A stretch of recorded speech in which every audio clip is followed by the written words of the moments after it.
Assalamualaikum warahmatullahi wabarakatuh.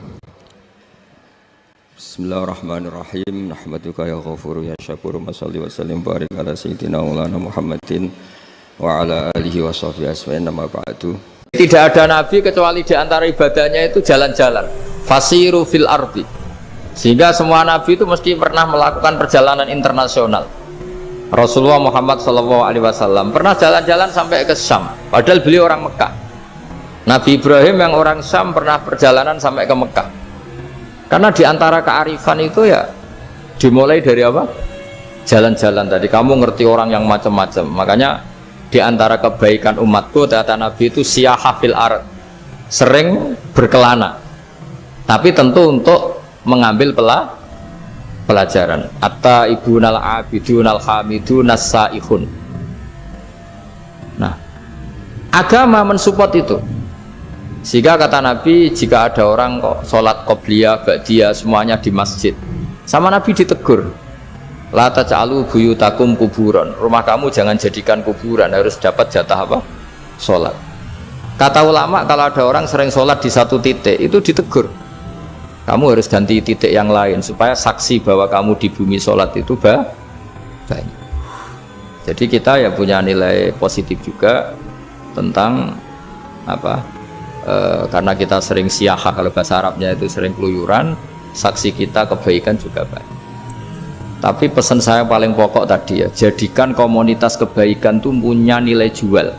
Syukur-syukur fid dunya hasanah wa fil akhirati hasanah. Ya kita bersyukurlah di Indonesia itu. Saya masih ingat kecil saya itu ya sekitar saya umur 15-14 tahun. Setiap mau pergi itu pesannya orang-orang yang sering pergi itu, jangan masuk terminal jam ini di perapatan ini, karena yang namanya preman itu dulu dominan. Sekarang buat sampai jam 2 ada orang pakai jilbab, kadang orang pakai peci, yang nggak pakai peci pun ke musola sholat terus. Yes, pokoknya kebaikan itu jadi komunitas dan jadi nilai jual. Bahkan tadi misalnya ibu-ibu yang pergi malam itu kan mesti ada orang-orang yang jadi langganannya karena terkenal apa? Amanah. Yang dititipi anak juga milih orang yang terkenal apa? Amanah. Nah, nilai amanah ini harus kita jaga terus supaya kamu ya bisa bekerja, orang lain juga nyaman karena amanah tadi, Allah juga senang karena amanah itu perintahnya Allah Subhanahu wa ta'ala.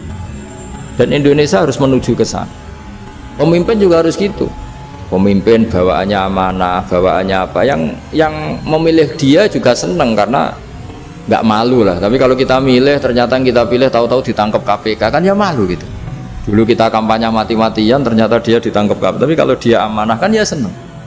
Sama kalau tukang Grab ketangkap satu karena penodaan atau karena pengkhianatan, yang malu juga semua karena kadang-kadang nanti digeneralisir seakan-akan semuanya seperti itu. Tapi dengan reputasi panjang nggak pernah terjadi apa-apa dalam Grab kan otomatis lainnya juga terangkat. Nah, ini yang dimaksud wa'tamiru bainakum bima'ruf. Jadikan kebaikan itu urusan bersama. Kalau ini cerita ibadah sing ringan-ringan mawon. Tapi dadekno mlebu swarga. Amin. Terus kalau badhe cerita siji madzhab Hasan Sadzili. Terus Hasan Sadzili niku thariqah sing dianut Gus Wafi. Kula nggih beberapa kali dapat ijazah saking Mbah Mun, saking bapak kula. Di antaranipun nggih pesen teng Gus Wafi, sebagian lewat kula ziarah teng Baruzak nggih. Baruzak Termas. Abdul Hasan Asyadzili itu nate pas tenggelam ditamoni pemuda. Pemuda niku ngrutu. Di kampung kami banyak maksiat, di kampung kami banyak kesalahan. Niku sepundi. Jawab Abdul Hasan Asyadzili niku ringan. Sehingga mboten sragen. Contohnya mboten sragen. Sakjane nggih persis, tapi umum niku dereng ngeten sragen. Kok tenggen kula kathah maksiat ngeten-ngeten. Jawab Abdul Hasan Asyadzili enteng ngoten. Man ahabba alla yu'sawaha fi ardi alla yu'sawahu fi ardi faqad ahabba alla tadhara maghfiratu wa alla tadhara syafaatuhu sallallahu alaihi wasallam. Dadi wong bayangno donya ora ana salah iku padha karo ora kepengin roh ghafure Allah Subhanahu wa taala. Mulane madzhab Sadzili paling bandel, ngurusi wong bandel paling bandel ya madzhab Sadzili. Nang kiai Sadzili iku ora umate macam-macam. Mane teng Indonesia niku penak, sing ketunan putih seneng Nabi, sing ireng nggih seneng Nabi, sing ra ketunan nggih seneng Nabi. Mulane setan ku bingung.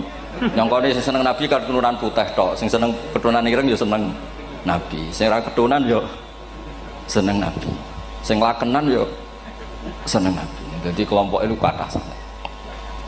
Ini penting kalau aturaken mergi madhab Syadzili niku pancen dados pembanding madhab Sayyid Abdul Al-Haddad.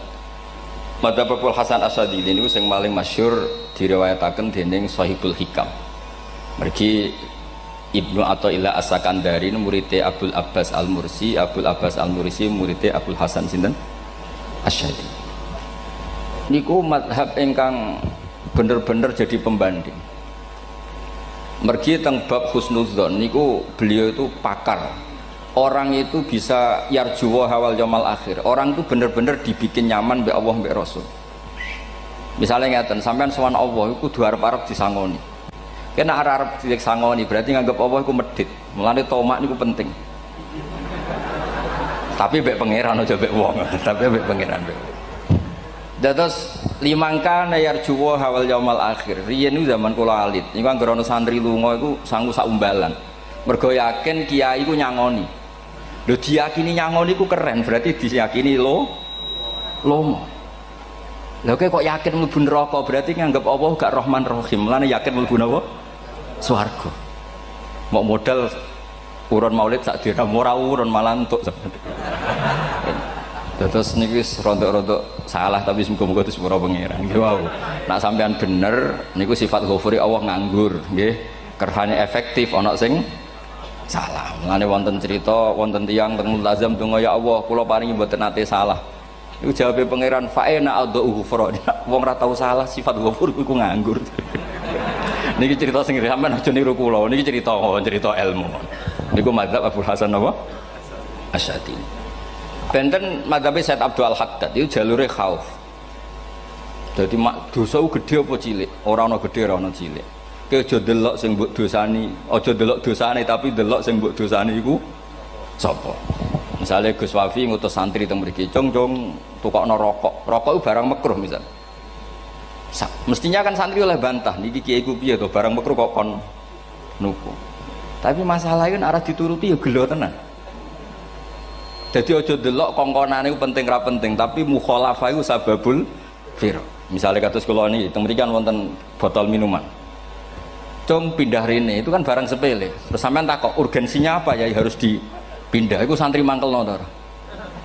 Ya wis dipindah wae pokoke penting nurut. Iku cara pandang Sayyid Abdul Al-Haddad. Ki aja geman bantah pangeran senajan to perintahe sepele. Piye-piye mukhalafah ngono iku jenenge nentang. Nah cara Abul Hasan Asy-Syadzili nggih boten barang gedhe mbek cilik kudu ana bedane. Wong ana kabair ana saghair. Masa WA janda beda mek goncekno ya kudu beda. Wong WA tok kok padha mek napa? Goncekno ya kudu beda, kudu ana saghair, kudu ana napa? Kabair. Tapi cara Sayyid Abdul Haddad mboten delok sing mbok maksiati iku sapa. Sehingga khazanah kita niki penuh dengan ilmu. Mulane wonten bab ijtihad. Ijtihad niku ruangannya luas sekali. Ya kula bolak-balik nyontokno. Kula sakniki kan jare wong akeh kiai gedhe. Jare wong akeh kula niku kiai gedhe. Nek diundang anak-anak tangga yo bingung. Ora teko sawane kiai gedhe sombong diundang wong cilik ora teko. Teko iku mahjubno kiai sing ora tau pahayu. Kuwi bingung. Nyatane kula ora teko nggih do matur nuwun Gus. Atok kula mboten lakon. Nah kula teko kan mesti ordere teng kula mboten. Cara sing tok pitik gedhe nggih kula, salam templek gedhe nggih kula. Berhubung kula ora teko ngresgeni tiyang kathah. Saiki misal wonten takok, kiai gedhe diundang musala cilik kesunatan teko apa makruh teko? Cara ijtihad, cara sampean makruh teko napa kesunat? Kula misale diundang ning Sragen ning musala Penceng. Kula niku sunat teko napa haram teko? Haram ya bener lagi kayak haram ya. Setuju haram. Mergo mahjubno ya haram setuju. Itu ijtihad. Ijtihad itu ranahnya itu karena nggak bisa ditebak. Ijtihad itu nggak bisa ditebak. Kalau ada cerita kata tentang ijtihad, niki betapa umat Rasulullah umat sing bejo, pilihan-pilihan ijtihadnya dibenarkan. Masyhur tenggene cerita Bani Quraidah. Nabi ngendikan engkau kowe jogeman sholat asar kecuali sampai neng kampung Bani Quraidah. Ternyata kurang 2 kilo atau 3 kilo matahari itu mau terbenam. Sebagian sahabat sholat sebelum sampai Bani Quraidah karena takut sampai Bani Quraidah sudah kodok nopo asar. Sebagian tetap sholat di Bani Quraidah meskipun sudah kodok asar. Ketika lapor Nabi semuanya dibenarkan. Semenjak itu ada pintu sing darani pintu nopo ijtihad. Mengenai kalau bolak-balik cerita, wonten kiai nak tangkok, cung kowe ngaji mek sapa, ngaji kalian tiang niki. Kiaimu tahu nangis mboten, lereni ngaji mek kiai ra iso nangis, berarti atine atos. Nak Abdul Hasan Asy'ari takok, cung kowe ngaji mek kiai sapa, kiai fulan. Tahu guyu mboten nate, lereni kiai ra iso syukur mbok jani. Kiai ra iso syukur kok mbok jani. Karena itu masalah ijtihad. Nggih masalah napa? Ijtihad. Ijtihad itu polanya enggak jelas. Wonten kiai ora gelem mulang wedok nggih kathah, alasane wedi fitnah. Wong pancen iman pas-pasan mawon nembe wong ayu ya bingung. Tapi nak diwalik, nak kiai ora gelem mulang wong wedok, terus sing mulang wong fasik, to aliran sesat iku ya repot. Kowe ngerasa paling gak sesat. Ya sudah seperti itu masalah-masalah apa? Ijtihad. Nah, kalau tak cerita saat ini balik cerita tentang Burda. Burda nu nak ngelem Kanjeng Nabi. Niku pancen dielmoni tenan. Kalau niku Burda berjanji tiba niku setengah hafal. Pancen riyen mbah kula buyut-buyut kula niku pesene ken hafal tiba, hafal berjanji, hafal Burda. Wis mboten ngengken ngapal loh, tapi karena sering baca akhirnya hafal. Kalau beri beberapa contoh, ngelem niku nak mboten dielmoni itu kualitasnya ada bagus. Tapi kalau dielmoni itu kualitasnya bagus. Kalau beri contoh begini. Saya itu kalau pidato atau khutbah atau ngaji, apalah terserah istilah jenengan atau ceramah. Biasanya kalau seneng istilah ngaji, niku mesti ikuti sing gampang mawon. Wa ala alihi wa sahbi ajmain. Ajmain itu kalimatun fariqah bainana wa bainasyiah. Fa innana nukrimu jami'as sahabat. Ajmain itu kalimatun fariqah, kalimat pembeda. Kita ahli sunnah wal jamaah akramu jami'as sahabat. Ada kelompok sing akramu sahabian wa ahanu sahabian akhir. Sehingga ajmain itu harus kita baca. Itu karena itu kalimatun fariqah, kalimat pembeda. Kata-katanya hanya ajmain. Begitu juga berjanji. Berjanji itu nak ngelem Nabi niku wa ba'du fa'aqul wa Muhammad bin Abdullah bin Abdul Muttalib wasmu Syaibatul Hamdi Humitat Hisaluhus Saniyah. Karena ketika Rasulullah memaklumatkan jadi Nabi itu problemnya itu nasabnya siapa? Orang-orang yang di Palestina, di Israel, di Yordan, di Syam kalau dulu itu alamatnya Nabi itu harus turunan Ibrahim. Ibrahim sementara orang Syam menurut pengetahuan orang-orang Yahudi Syam. Maka saya berjanji menunjukkan dulu kalau nasabnya Muhammad itu ini. Terus sampai warafuhu ilal khalili Ibrahim, terus ila dzabih Ismailan nisbatuhu wa muntama. Terus setelah itu terus beliau ngendikan wa adnanu bila raibin inda dzabil ulumin sabiyah ila dzabih Ismailan nisbatuhu wa muntama. Terus ketika berjanji di Karang itu sudah ada faham-faham yang seakan-akan babahnya Nabi itu ada masalah. Terus beliau ngendikan, ini Syaibatul Hamdi, Sayyid Abdul Muttalib itu orang yang ketika buka Ka'bah, buka Zam-Zam, saurip-uripnya muji pangeran. Terus banyak lagi wasumi'a fi sulbihin Nabi sallallahu alaihi wasallam dzakarallaha ta'ala walab. Mbah yang ini bahkan dengar ketika Nabi masih di punggungnya membaca tasbih. Terus sampai fa'azim bihi min ikdin ta'allaqat kawakibud durriyah wa kaifala wa sayyidul akramu sallallahu alaihi wasallam wasitatuhumun tak. Nabi itu orang suci, makanya harus lewat rahim yang suci, harus lewat bapak yang suci, mbah yang suci, sampai ila khalilir rahman Ibrahim alaihis salam. Makanya terus dinagumkan nasabun tahsibul ula bikhulau, terus tarokus sifaha falam yusibhum aruhu min adami wa ila abihi wa ummihi. Karena kabeh sawnal ismihi, semuanya itu untuk menjaga asmane Nabi Muhammad sallallahu alaihi wasallam. Kemudian Burda membentuk itu dalam bentuk nazuman. Misalnya beliau ngendikan Rasulullah itu mutiara. Jadi ketika dakwah berpola ya baik, ketika tidak berpola juga baik. Beliau cara muji Nabi faddurru yazdadu husnan wa huwa muntazimun. Namanya mutiara ketika diuntai pasti sangat indah. Tapi terus-terusannya itu wale sayang kusu qadran ghairu muntazimi. Tapi namanya mutiara, mbok berserakan pun tetap indah. Jadi unik. Berarti ketika beliau uji, Nabi dakwah tertib pernah. Sholat tuh harus begini, harus begini, harus begini. Beliau sholatnya tumakninah tertib.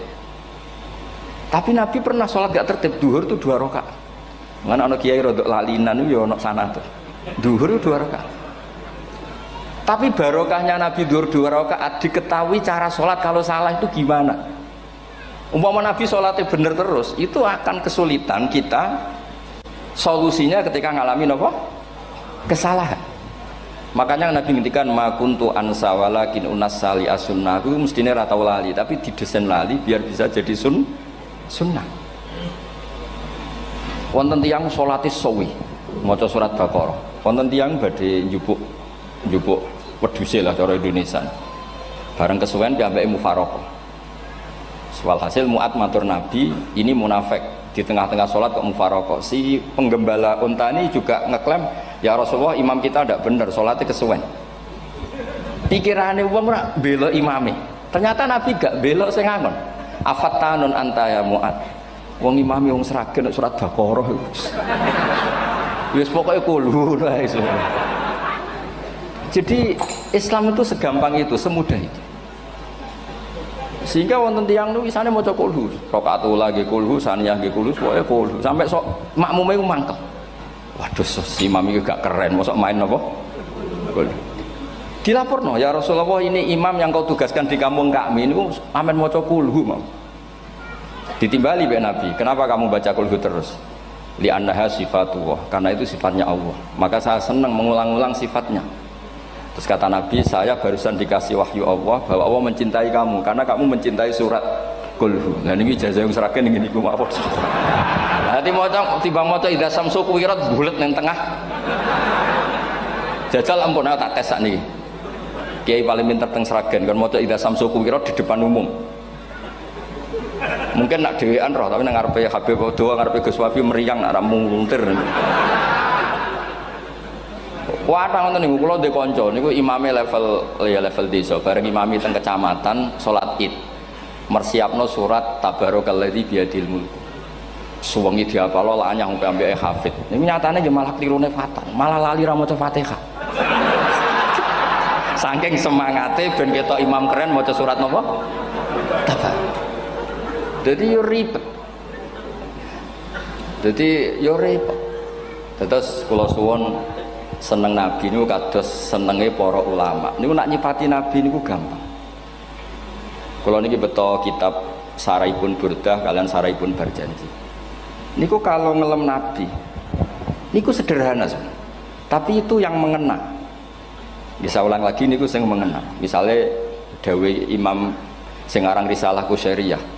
Tegene Bukhari ini cerita Bukhari. Nanti semua Nabi ketika di akhirat tuh nafsi. Jadi roh prahara kiamat itu pun gak dinyali mau muni nafsi. Nabi ini jek kober ngendikan umat. Ketika semua nabi ku pelo wis ra iso muji pangeran. Nabi Muhammad di depan Allah tesih saged muji. Fa ahmaduhu bima hamida allamani rabbi.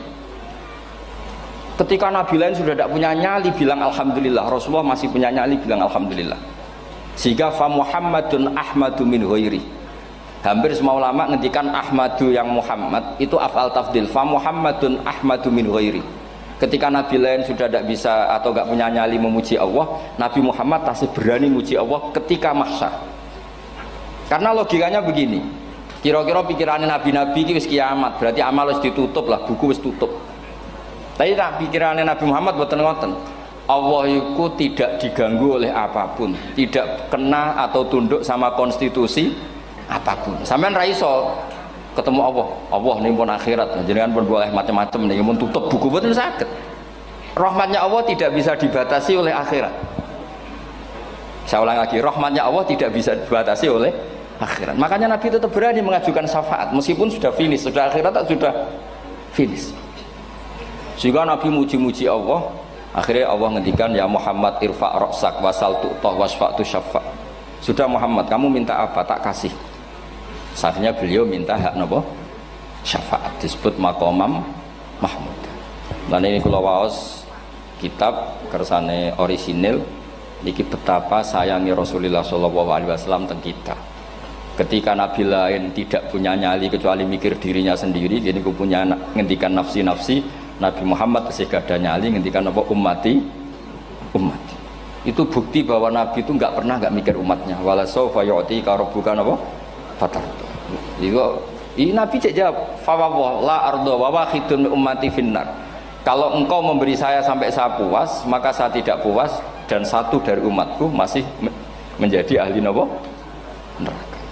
Ini kalau waos nak sampean orang nangis ya kebablas. Ini cerita betapa Rasulullah Shallallahu Alaihi Wasallam. Niki jarang tiang maos niki kalau waos kersane tambah mahabbat dengan Rasulullah Shallallahu Alaihi Wasallam. Dados niki kalau cerita ketika Rasulullah ketemu pangeran teng Sidratil Muntaha, niku diredaksekno burdah. Nggih, diredaksekno burdah fakhusta kulla fakharin ghaira mustarakin. Engkau mendapat kehormatan yang tidak tersaingi. Fakhusta kulla fakharin ghaira mustarakin. Jadi engkau mendapat kehormatan yang tidak akan tersaingi. Wa justa kulla maqamin ghaira mustahami. Atau wakhusta kulla maqamin ghaira mustahami. Dan engkau mendapat satu derajat yang enggak mungkin tersaingi. Mustaham itu enggak tersaingi lah. Walhasil ternyata derajat itu apa? Gini ku ketika Rasulullah ketemu Allah Ta'ala teng Sidratil Muntaha, niku Sayyidah Aisyah radhiyallahu anha tangklet, ya Rasulullah, mal ladzi auha ilaika rabbuk idz qala fa auha ila abdihi ma auha. Qala ya Aisyah aturidina anta alami ma la ya'lamuhu Jibril wala Mikail wala nabiyyun mursalun wala malakun muqarrabun. Nggih, Aisyah, bagaimana mungkin kamu tanya sesuatu yang bahkan Jibril itu tidak tahu, Mikail itu tidak tahu, dan semua malaikat yang dekat maupun nabi yang jadi rasul semuanya tidak tahu hubungan saya, kedekatan saya dengan Allah membicarakan apa. Niku sing dimaksud burdah kaima tafuza biwaslin ayya mustatarin, wonten sing maca ayyi mustatarin anil uyuni wa sirrin ayya muktatamin. Jadi nabi ketika ketemu Allah di Sidratil Muntaha itu ada misteri yang hanya nabi yang tahu. Nabi niki ibu-ibu harus bangga, Sayyidah Aisyah jenenge bojo wanita tangklet. Ambek nabi itu sing ngeles. Itu rahasia yang Jibril saja tidak tahu, Mikail saja tidak tahu, masa kamu tanya? Niki khase wong putri ini. Ya Aisyah, as'aluka bi Abi Bakrin ila ma a'lam tani. Gimana cara Jawa tak kada nomor tuamu nak gak gelem cerita. Terus kunane kuno niku nggih wong wedok niku saged ngancam niku. Dadi kamane ya ngancam. Aku lapor bapakku, aku digo mulih sampean ra bojo kabeh. Ya rada ribet jenengan ngadepi wong wedok niku ra ribet. Terus faqala akhirnya Nabi cerita, tapi ya tentu tidak semuanya diceritakan. Inni lama kuntu qaba qausaini qultu Allahumma innaka adzabta al umam ba'duhum bil hijar wa ba'duhum bil masih. Oh ya, ini halaman 63 62 teng kitab Hasyiatul Bajuri alal Burdah. Ya, kitab Hasyiatul Bajuri alal Burdah. Ya Allah, engkau menyiksa umat-umat sebelum umat saya, sebagian bil hijar wa ba'duhum bil masih wa ba'duhum bil khasfi. Fama anta fa'ilun bi ummati, lalu yang akan kau lakukan untuk umatku itu apa?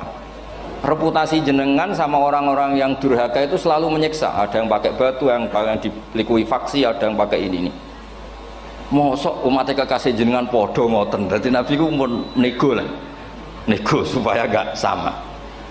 Faqala unzilu alaihimur rahmah min ananis sama wa ubaddilu sayiatihim hasanat.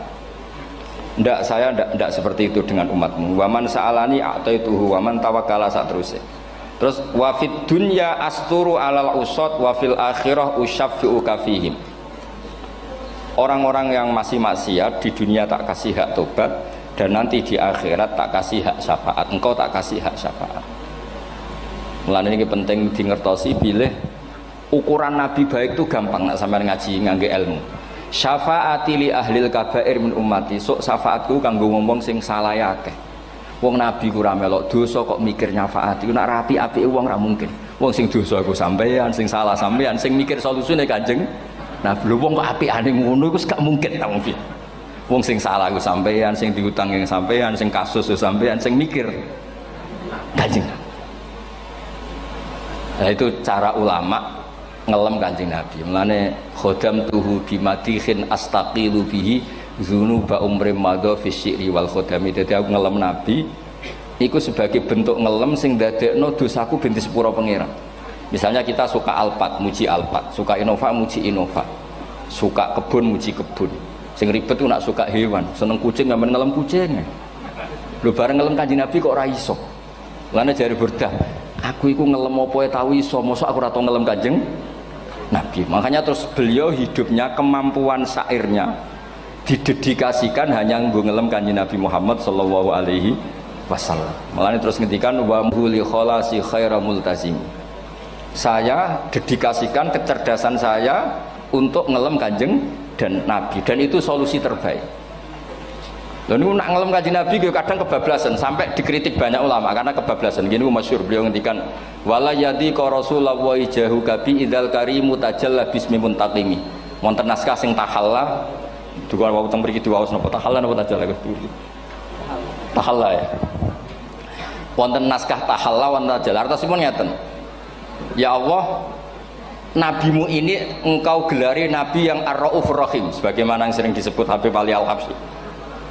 Jika nabimu itu ar-raufur rahim, maka ketika engkau mau menyiksa saya dengan atas nama engkau al-muntaqim, zat yang tukang nyiksa, yang menyiksa, maka gelar engkau kepada nabi yang raufur rahim itu kamu kemanakan? Jenengan kudu konsisten, terus kadung ngarani nabi ini jenengan raufur rahim. Maka sifat jenengan yang muntaqim jangan pakai dulu, karena saya ini umatnya Nabi yang kamu beri gelar Raufur Rahim. Paham tuh jenengan? Maksudnya ya aja sida nyiksa wong kadung mbok arani Raufur Rahim. Dadi wala yadi ka rasulullahi jahu kabi idzal karimu tajalla ta tahalla bismimun takim. Terus sekarang Burda jenenge Muhammad. Allah kadung janji wong sing jenenge Muhammad ora bakal disiksa. Sebetulnya maknanya ya Muhammad Sayyidul Anbiya nih. Tapi ketika ono panggilan Muhammad ke depan, Muhammad gak boleh disiksa. Jeneng kula nggih Muhammad. Dados Burdanu saking yakine ngendikan fa inna li zimmatan minhu bi tasmiyati Muhammadan wa huwa afal khalqi biz zimman. Gusti jenengan kudu eling nami kula niku Muhammad. Wong sing jenenge Muhammad itu ora oleh disiksa. Padahal maksudnya saya ora oleh disiksa kan kanjeng Nabi Muhammad, tapi piyambake namine Muhammad. Terus ngendikan malih in ati dzamban fama ahdi bimuntaqidi minan nabi wala habli bimun sorim. Gusti kula pun iman mbek jenengan. Iman itu nilainya tertinggi. Jenenge iman nilai tertinggi, maka iman nggak bisa dibatalkan hanya karena saya salah. Jadi pangeran kok diruwayu dipeksa kudu ngakoni nek dene umat Rasulullah sallallahu alaihi wasallam dan in ati lamun nekani ingsun dzamban ing dosa. Fama ahdi bimuntaqidin, maka perjanjian saya dengan engkau tidak boleh dibatalkan. Itu termasuk hebatnya umat Rasulullah sallallahu alaihi wasallam, apapun salahnya niku tetap diakoni umat Rasulullah sallallahu alaihi wasallam. Mergo termasuk kelebihan Nabi itu gak ada hak napa? Syafaat. Nggih eling-elinge termasuk kelebihan Nabi itu gak ada hak napa? Syafaat. Meskipun kita tetap khawatir jenenge dosa ge istighfar, tapi aja dadi putus asa mergo napa in anti dzamban fama ahdi bimuntaqidi minan nabiyyi wala habli bimun sorim. Terus niku cerita-cerita madhe ulama teng Rasulullah sallallahu alaihi wasallam. Mereka milih kata-kata sing wong apik eling terus. Nggih eling terus. Wau kados wau fadurru yasdadu husnan wa huwa muntazimu wa laysa yang kusu qadron ghairu mun. Jadi dulu tuh pernah ada faham-faham sing cara zahiri hadis iku abai nabi itu seperti ini cara zahiri hadis. Tapi ahli sunnah wal jamaah terus dipendapat bapake nabi babe nabi iku min ahlil jannah. Mergo apa? Wa kaifala wa sayyidul akramu sallallahu alaihi wasallam wasitatul muntaqah. Nabi itu orang suci, pasti lewat rahim-rahim yang suci. Minal aslabi thahira ilal arhamiz zakiyatil fakhirah. Itu logika yang dibangun sehingga terus mantep baru kayak wau mau sedibak mau berjanji kiyakinan wong Islam an nabi min abihi wa ila jaddi sampai Adam niku kabeh tarokus sifaha falam yusibhum aruhu min adami wa ila abihi wa ummi. Begitu juga masalah iman. Soal misalnya ada pertanyaan ilmiah, lalu Ibrahim gimana karena nanya Azar itu kafir. Zaman ada Nur Rasulullah sallallahu alaihi wasallam Azar belum kafir. Setelah intikal ke Ibrahim baru Azar kafir. Atau ada yang menjawab istilah abun di situ itu majas. Sebetulnya Azar bukan bapak kandung tapi apa? Paman. Selalu ada jawaban ilmiah dari ulama-ulama ahli sunnah wal jamaah. Tapi kalau pesen teng jenengan sementing niku mau tiba berjanji napa bodan itu ada 1-2 bait yang jenengan tahu maknanya. Sehingga nanti kualitas mahabbah kita, kualitas kecintaan kita pada Rasulullah sallallahu alaihi wasallam niku tambah. Misalnya ngeten, kula kan nekuni tafsir ya. Ada ayat rubama yawaddul ladzina kafaru law kanu muslimin. Niku hampir semua mufassir konsensus sepakat jeng ben nek wong Islam mlebu neraka. Niku sampean kudu ndonga, nek mlebu neraka muga-muga jejer wong kafir sing kecangkeman. Niku dinyek. Jarene iman nekani mau oleh jutene neraka padha wae aku. Apa meneh misale sampean hafal Quran jejer wong sing hafal, jare kapit kok ora mlebu napa? Neraka. Kudu ana sing ngenyek. Mergo Allah nu tersinggung sak usia ana wong sing napa? Ngenyek. Akhirnya Allah tersinggung. Niku sing diceritakno tiba. Wa izzati wa jalali la ja'altu man akhlasa li bisyahadati kaman kadzdzaba bi. Adkhiluhumul jannata bi rahmati. Ora iso wong dekne tauhid apapun salahe wong dekne ndek tauhid, ora ngarah dadi ahli neraka selawase kaya wong kafir. La ja'altu. Ora bakal gawe sapa ingsun man akhlasa li bisyahadah, orang yang tauhidnya benar kamang kadzdzaba bi, sebagaimana orang yang tidak bertauhid sama saya. Adkhiluhumul jannata bi rahmati. Padahal Allah dilapuri malaikat, malaikatnya kira diprovokatif. Malaikatnya lapure wajadnahum asrafu ala anfusihim wa wajadna amalahum minadz-dzunubi ka'amsalil jibal. Jare pangeran wis timbang seputi Gusti, wanane salah tok. Reputasine salah tok. Ghairu annahum yasyaduna alla ilaha illallah wa anna muhammadar. Niku jawabe pangeran wa izzati wa jalali la ja'altu man akhlasoli kamang kadzdzaba bi adkhiluhumul jannata bi rahmati. Nah, lafat-lafat seperti ini kita akan punya harapan ketika ndelok umat sing carane iman tesih blepotan, carane salat cek blepotan, carane zakat cek blepotan. Kita selalu punya harapan barokahnya iman, barokahnya mahabbah ning Rasulullah sallallahu alaihi wasallam, mereka tambah hari tambah baik. Jangan beragama yang tidak punya harapan, karena agama ini bagi yang punya harapan. Dimangka yarjuwa wal yaumal akhir, bukan yang tidak punya harapan. Kanjeng Nabi sekaruan nabi orang terbaik dilarani wong Taif, disiksa wong Mekah. Niku malaikat usul kula siksane ya Rasulullah karena mereka menghina kekasih Allah. Mereka ada iman. Nabi masih punya harapan. Mungkin mereka ada iman. Tapi asallah ayyukhrija bal arju ayyukhrijawah min aslabihim may ya'budu wa la yusyriku bihi syai'an. Anak bapak orang iman, aku cek di harapan anak putune iman. Dan sedekah Rasulullah sallallahu alaihi wasallam. Saniki kata bapak era poso, anaknya melok TPQ, bareng poso juk gendong, akhirnya bapak izin melok poso. Bapaknya maca Quran ra tau. Bapaknya nekani wisuda anaknya hafid. Mulane bapaknya ora kena dibentuk, ya arep-arep napa? Anake. Nah anake ora kena dibentuk ya arep-arep putune nganti Imam Mahdi turun nang ngoten. Pokoke agama niki limangka nayarjuwa wal yaumal akhir. Terus kula suwun sak napa? Madzhab Abdul Hasan Asyadzali. Nggih pancen madzhab niku kathah, tapi kula suwun agama teng zaman akhir dawuh Mbah Mun kudu kathah rojae. Nggih mergi walladzina amanu asyaddu hubbal lillah. Dawuh Imam Ghazali ar-roja yuqaddam alal khauf. Mergo rojak dadekno mahabbah. Orang yang punya harapan itu lebih mudah mahabbah. Dan hubungan kita dengan Allah itu hubungan mahabbah. Ini ku walladzina amanu asyaddu hubbal lillah. Saman roh anake nawakal kok hubungane putus asa mesti maksudno. Tapi nek hubungane iso wae saiki nakal so ben gak. Iso wae saiki goblok so ben gak. Senajan to so ben ra terbukti lah, penting hidup itu ada harapan. Guys, penting hidup itu napa? Ada harapan. Kata ulama ngendikan afdhalul ibadah intidharul farad. Apa-apa ibadah selalu punya apa? Harapan. Terus Indonesia yang seperti ini kita berharap akan lebih baik, akan lebih baik. Wong cilik kula niku sing jilbaban mau keluarga ketok. Saniki kathah tiyang napa?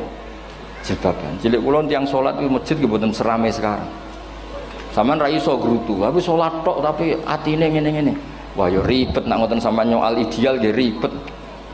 Pira-pira gelem napa? Pira-pira purun napa? Sholat purun teng masjid. Sama ndak usah memaksa ideal, wong kita ndak pernah napa? Ideal. Terus kula suwun cerita-cerita teng tiba, teng berjanji bahwa Nabi sahibus syafa'ah. Nabi nu tiyang sing peduline napa ummati ummati. Jadi ketika nabi lain mboten gadah nyali ngadepi hisab, ngene iku do muni nafsi, nabi tesih gadah nyali mikir umate ngendikan ummati. Carane apa? Muji pangeran bima hamida allamani ha rabbi. Lane dawuh iki teng ulama-ulama dawuh fa Muhammadun ahmadu min ghairi. Makanya summiya Muhammadan mergo li annahu satu wasammihi idza wada'atihi Muhammadan li annahu satu madun apa? Uqbah wa summiya Ahmad li annahu ahmadu min ghairi. Ini hampir semua ulama ngendikan ketika teng mahsyar semuanya nabi gak punya nyali untuk matur minta sama Allah. Mergo wis kiamat berarti wis nis nabi tesih gak ada pikiran Allah itu tidak terhalangi oleh kiamat, Allah tidak terhalangi oleh akhirat, Allah tidak bisa dihalangi apapun, sehingga nabi tetap wani jaluk pangeran. Berarti mujine nabi ku lebih top karena tahu Allah itu tidak terbatasi. Nah karena Allah tidak terbatasi, podo-podo Allah wapian, wis tak jaluk kanggo umatku sing mati alat tauhid. Berhubung nabi ngoten terus Allah ngendikan ya Muhammad irfa ra'sak napa wasal tu'tah wasfa tusaffa. Muhammad kepala kamu angkat, kamu minta apa saya turutin. Terus nabi minta hak napa syafaat. Seseorang bertobat. Dulu umatnya Nabi Musa ada yang menyembah anak sapi, ijel itu, harus tobat. Itu tobatnya ekstrim betul. Kalau tobat sekarang kan cukup istighfar sama istighosah. Kalau dulu enggak, liyak tulal bari umingkum al mujrima, yang terbebas dari dosa menyembah anak sapi, membunuh yang terlibat atau pernah menyembah anak sapi. Makanya ayatnya apa? Fatubu ila bariikum faqtulu anfusakum. Ya, jadi orang-orang yang pernah menyembah anak sapi itu tobatnya apa? Faqtulu anfusakum. Sebab itu semua ulama berkewajiban menerangkan nasa mansuh. Sampai Sayyidina Ali suatu saat ada mubalek atau ustadz itu ngajar di masjid, ditanya, kamu tahu nasa mansuh enggak? Enggak tahu. Terus kata Sayyidina Ali, berhenti jadi mubalek, lisensinya dicopot. Dicopot, kemudian halakta wa ahlakta, kamu rusak juga merusak. Kenapa demikian? Logikanya begini, semua nabi itu kan panutan. Saya ulang lagi ya, semua nabi itu panutan. Tapi kalau kamu tidak tahu nasaman, so jangan-jangan kamu ikut nabi sebelum kamu, yang nasahnya itu syariatnya sudah apa? Mansukhoh, sudah di nasah. Itu kayak kasus Sunda Wiwitan itu. Itu gak mau punya Nabi Muhammad karena kurang keren, kurang sepuh. Nabinya langsung Nabi Adam. Resikonya adalah beberapa aliran sesat itu, aliran yang kurang benar itu, zaman Nabi Adam kawinan otomatis sama saudaranya. Lalu masa sekarang kita membolehkan kawin sama apa? Kalau sama Nabi Adam mau tidak mau. Karena yang cowoknya ya bin Adam, putrinya binti Adam. Lalu Allah bikin satu sunnah yang suami istri itu harus beda, yaitu satu kandungan itu melahirkan satu pasang. Dan boleh dulu memang pasangannya orang jelek itu orang cantik. Makanya agak sial itu yang perempuan-perempuan itu. Memang boleh dulu gitu. Kalau cantik itu kesunatannya dapat jelek. Nanti sama-sama masuk surga. Karena yang cowoknya ibadahnya syukur, yang ceweknya sabar. Itu nanti sama-sama. Nah kebetulan si Qabil itu ganteng sekali Qabil. Berpasangan dengan Labuda itu jelek gembrot, pokoknya tidak cantik. Enggak lah, kebalik. Qabil itu berpasangan sama Iklimah. Jadi Qabil ganteng, punya adik kandung namanya Iklimah itu cantik sekali. Yang Habil itu rapati apa? Berarti yang Habil apa? Ya rapati ganteng, berbarengan dengan Labuda juga rapati cantik. Nah karena tadi ya berarti Qabil bareng siapa? Iklimah, Habil, Labuda. Maka untuk kawin ini nggak boleh satu kandungan.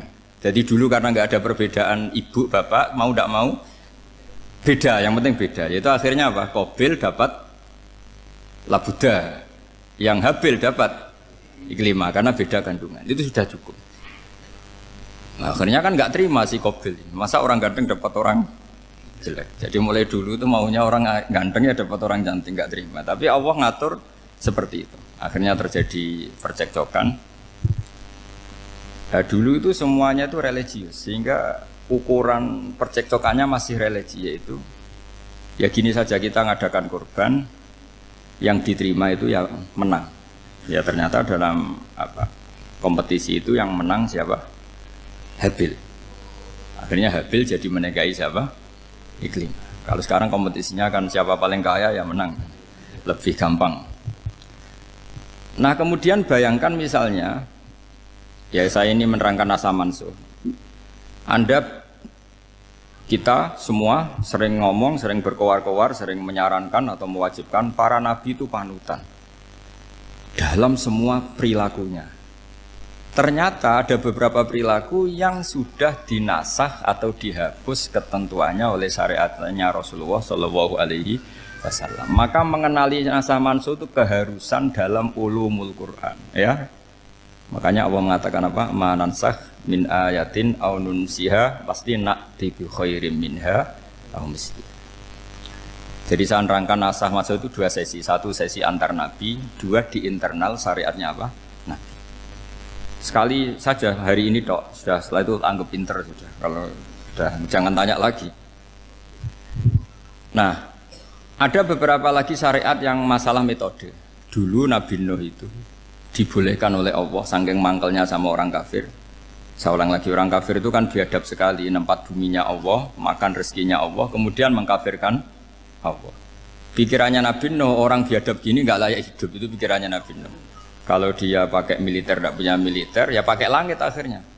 Pakai kekuatan langit, beliau berdoa, Rabbi la tazar alal ardi minal kafirina dayyar. Innaka intazarhum yudillu ibadaka wala yalidu illa fajirong kafar. Ya Allah, mereka ini orang-orang kafir. Padahal pakai bumi engkau, pakai rezeki engkau. Matikan semua saja. Jangan sisakan satu pun. Karena kalau masih sisa, nanti anak turunnya ya gitu. Gennya gendo ya pasti melahirkan gendo. Gen. Wala yalidu illa fajirong kafar. Kalau kamu sisakan pasti melahirkan generasi gendo lagi, kafir lagi. Dituruti sama Allah. Kecuali orang 80 yang ikut Nabi Nuh. Nah orang 80 yang ikut Nabi Nuh ini selamat karena iman. Maka generasi yang sekarang ini termasuk saya semua ini semuanya turunan orang iman. Maka kita ini punya dua status. Satu, Allah kadang manggil kita ya Bani Adam karena faktanya kita turunan Nabi apa?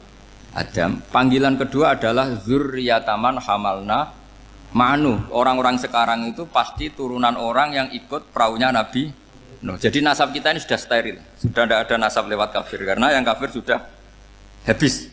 Semua orang sekarang itu turunan Nabi Nuh, yaitu disebut apa? Dzurriyyataman hamal nama. Itu sekitar orang 80. Nah, oleh Allah Subhanahu wa taala syariat seperti ini pernah dituruti, yaitu akhirnya mereka mati semua kecuali orang 80 yang mukmin. Tapi uniknya Allah apa? Era Rasulullah Shallallahu Alaihi Wasallam, Nabi kita Nabi Muhammad itu diutus rahmatan lil alamin. Ketika Nabi didustakan, diusir, disakiti, malaikat gunung, beberapa malaikat sing ahli adab spesial eksekutor lah kira-kira gitu.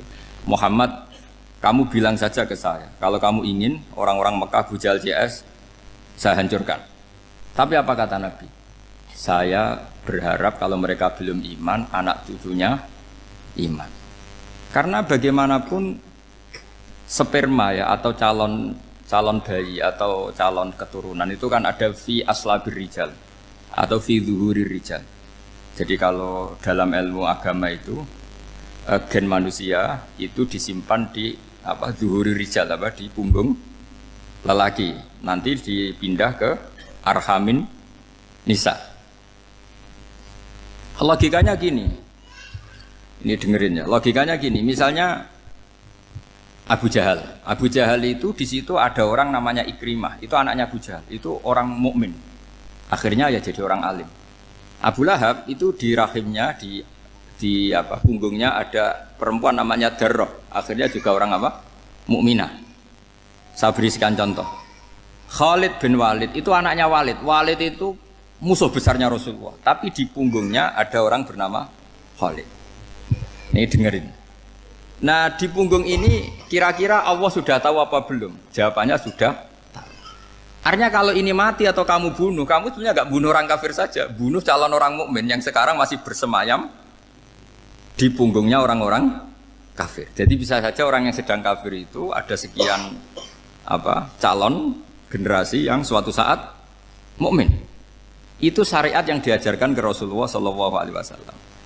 Karena kasofnya Nabi, kasof itu satu kondisi di mana seorang Nabi itu dipertontonkan sesuatu yang nggak kelihatan. Itu dalam bahasa Arab kasof atau mukasyafah. Nabi dipertontonkan ternyata banyak orang kafir yang di punggungnya itu ada calon generasi mukmin atau muslim. Akhirnya Nabi gak berani. Jangan bunuh. Mungkin bapaknya ada iman tapi anaknya iman. Betul, Abu Jahal punya anak Ikrimah, Abu Lahab punya anak Darrah, Walid punya anak siapa? Walid. Itu mirip seperti kita. Bapak era sholat, anak ETPK sholat. Akhirnya bapaknya katut sholat. Banyak gak di Indonesia? Bapaknya tidak bisa baca Quran, anaknya hafid. Nah, itu kalau bapaknya kamu habis, tidak ada yang meselin. Makanya biarkan hidup saja.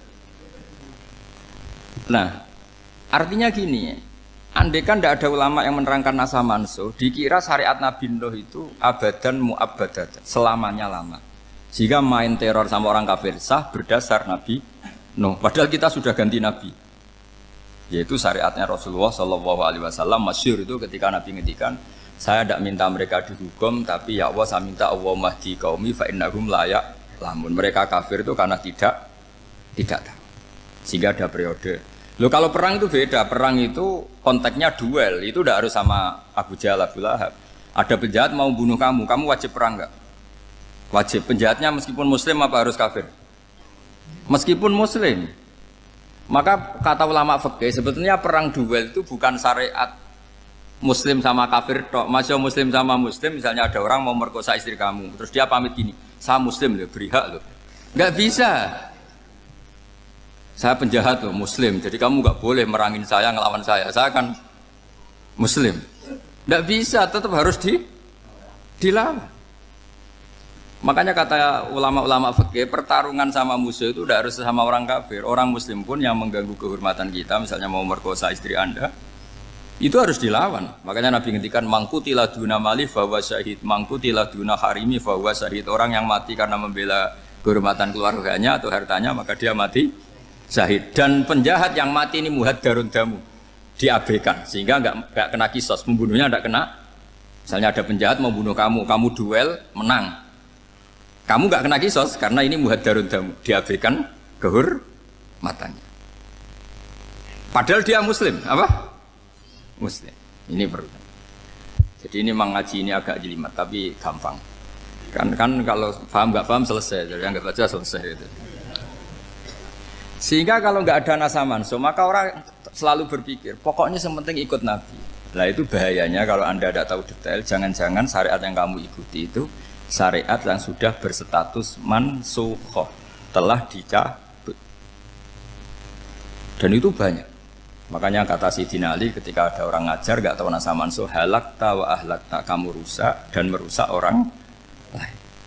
Seperti tadi pernah ada kawin itu satu turunan, yaitu era Nabi Adam. Masa kita sekarang kawin sama satu turunan, kan nggak mungkin.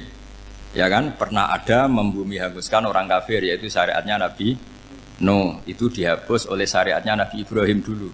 Yaitu Nabi Ibrahim menghentikan apa? Faman tabi'ani fa innahu minni wa man asoni fa innaka ghafurur rahim. Ya, kalau orang ikut saya ya Allah ya pasti golongan saya. Kalau yang masih maksiat, masih balelo, saya berharap engkau ampuni.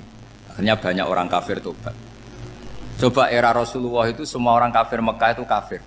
Nabi belum wafat. Itu sudah ada 114.000 mukmin semua.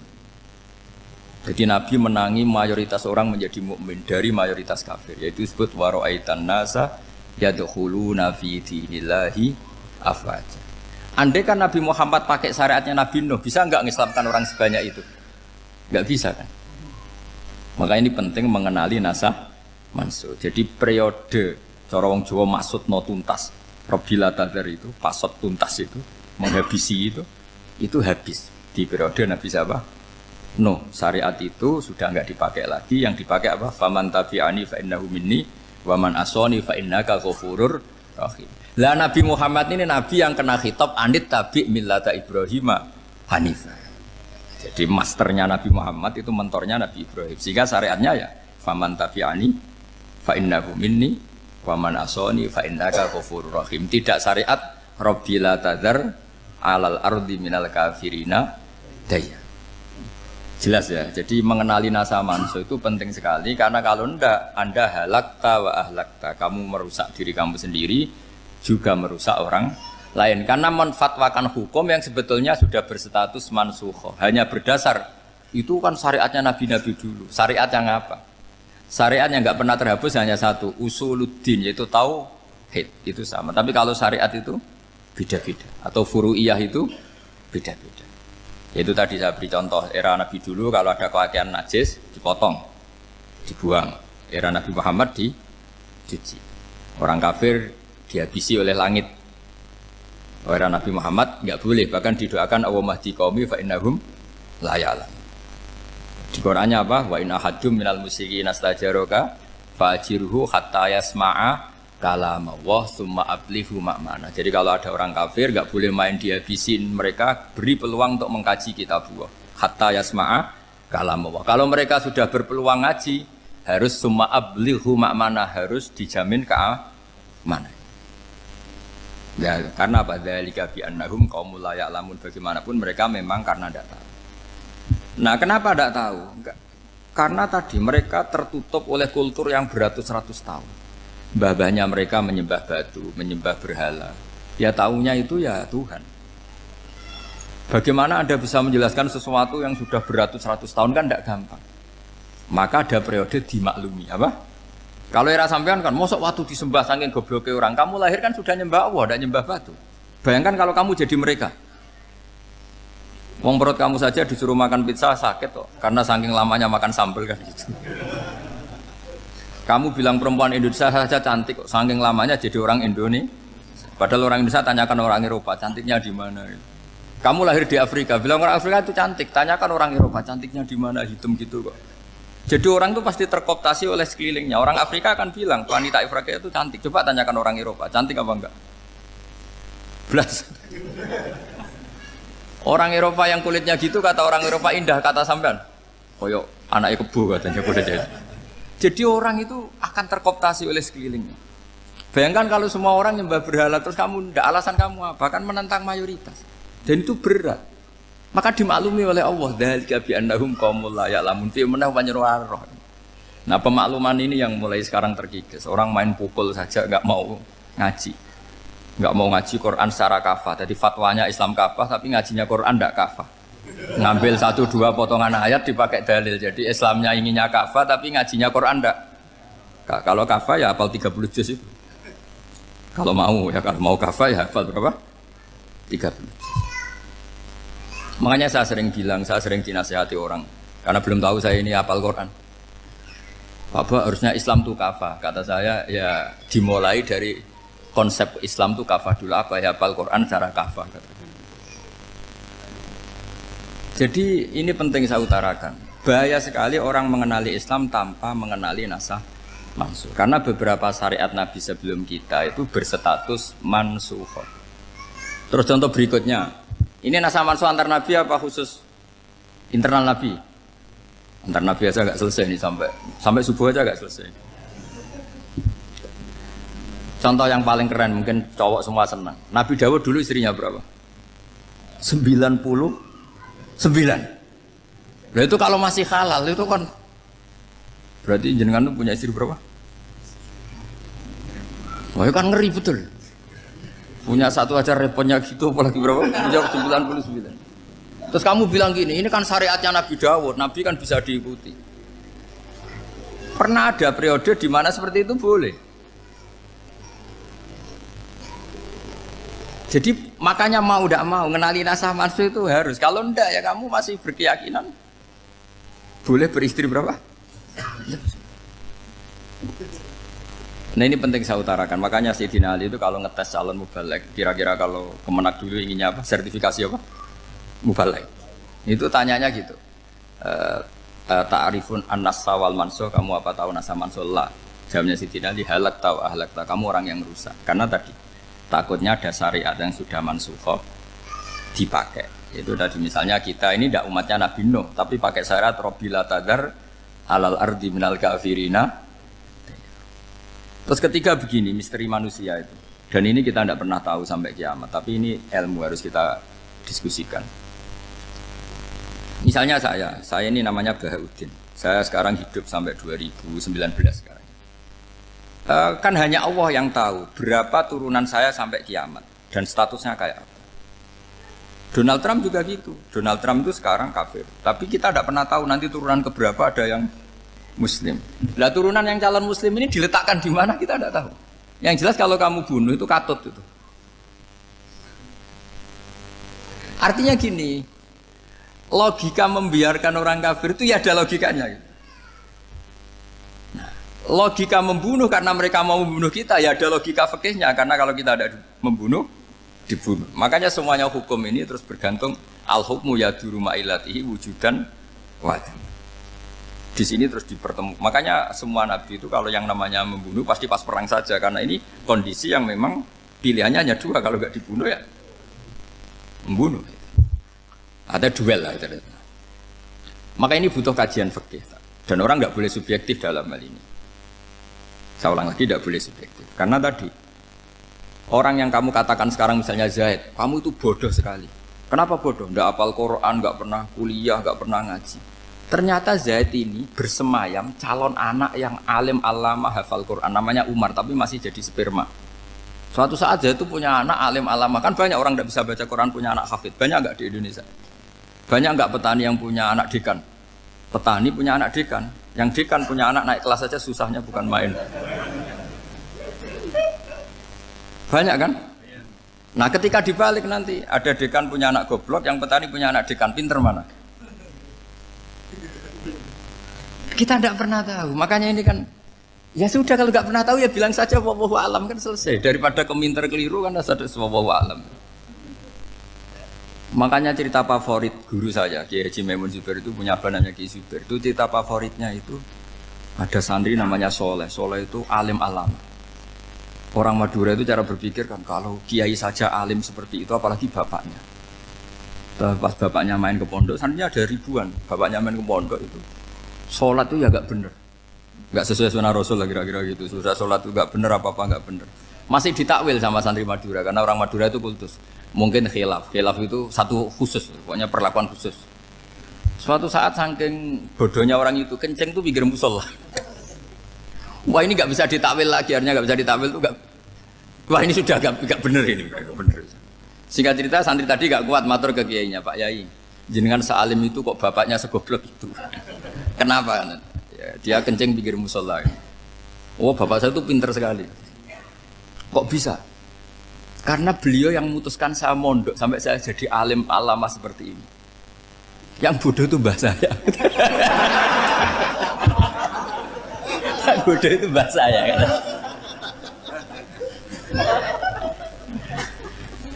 Artinya gini, sekarang misalnya Anda dekan, atau Anda rektor, atau Anda profesor, atau Anda kiai top, mubalek kondang.